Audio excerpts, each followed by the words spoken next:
merong makahiya. Masarap ng kain sa ano, oh. At yung gulay. Woo! Hello ka, Mami! Andito po kami ngayon sa Chonburi, sa isang seafood restaurant. Dumaan kami dito para mag-dinner. Galing po kami sa dagat para ipasyal sila Mama at Papa. At ngayon naman, ipapatikim natin sila ang ilan sa mga seafood dito. Magugustuhan kaya nila kahit na maaanghang. Ito po yung kengsom na tinatawag o parang sinigang sa atin, maasim na maanghang. Ito yung water mimosa o yung ibang klase ng makahiya na nakukuha sa tubig, itlog ng isda, at merong ubod ng niyog. Meron din po tayong squid, black squid, pero hindi po ito adobo, parang gisado lang, na may mga tanglad. Ito po yung lagayan nila ng kanin, napaka-cute, parang kaserola, at may takip. Tikman po natin itong maasim na soup na merong makahiya. Parang bain-bain daw, sabi ni Papa. At yung itlog ng isda, na merong ubod ng niyog. Sobrang spicy yata.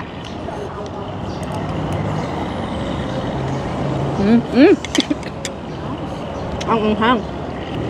Yung ubod parang fresh pa siya. Nalalasahan mo pa yung tamis-tamis. Masarap. Tikman natin yung black squid na hindi adobo. Yan. Lang mga kaumami. Mabango. Parang dinisa lang po siya. Manamis-namis. At parang feeling ko medyo maalat, pero masarap. Kasama po natin sila Mama at Papa dito sa tabing dagat mga kaumami. Lunch na po natin ito na late lunch na maagang dinner. Tikman naman natin itong kanilang blood cockles na parang bean lunch lang po sa mainit na tubig at merong seafood sauce. Ayan. So, nirequest namin na medyo luto dahil usually, ang ginagawa po nila dito ay yung pula-pula pa yung dugo niya. At dahil papatikim natin sila, kila Mama at Papa, nirequest natin na medyo lutuin. Fresh na fresh, ang tamis. At ang sarap po ng kanilang sausawan. Marami po palang nagre-request ng green sausawan na ito or seafood sauce. Soon po, maisi-share ko na sa inyo. Pero din po tayong steam na paa ng crabs. With again, seafood sauce.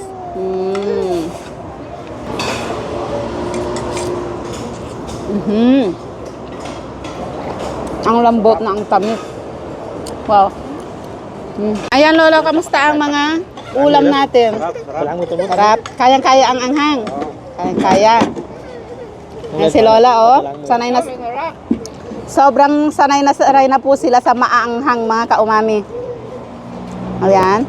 Pero ang kagandahan kasi dito po sa Thailand kahit pwedeng i-request na babaan lang yung level of anghang para po kayanin nilang kainin. Ayan. Ayan. Susubukan daw ni Papa ang makahiya. Bain-bain sa Ilocano mga kaumami. Nyaraman na. Sa atin damo lang, kinakain pala dito. Lasang damo, hamad. Parang kamote. Kasatalbos ng kamote. Meron din po tayong squid. Ini-stir fry lang at pinatungan ng fried garlic. Ang bango. Tikman natin. Meron itong sriracha sauce. Ang sarap ng kain sa sa cockles. Masarap po kasi yan. Hindi siya makunat at manamis-namis. Meron din po tayong fried sea bass na binuka nilang ganyan. Ganda ng pagkakaprito. At meron pong kasamang sauce or parang mango salad. Meron niyang timpladong patis, sibuyas, sili at coriander. Papatong natin ganyan yung patis niya at yung gulay. Woo! Tikman natin.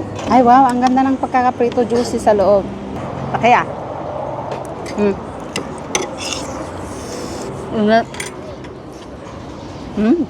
Sarap. Din po tayong inasinan na shrimp na may mga coriander sa ibabaw at seafood sauce. Wangay po, aroy may lani. Aroy, masarap daw po dito. First time namin pumunta dito mga kaumami. Yan o, ganda ng sunset kanina.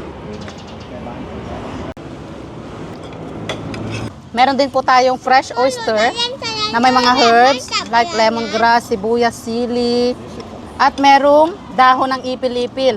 Dahil pa, maramanan yung ipil-ipil. Dahil hindi pa po nila nasusubukan ang hilaw na ipil-ipil. Dahon. Nga. Mayat. Ayan mga kaumami, simot sarap lahat. Dahil gutom at lahat ay masasarap. Meron tayong konting kanin na natira. Papasupot natin yan. Papa Sharon.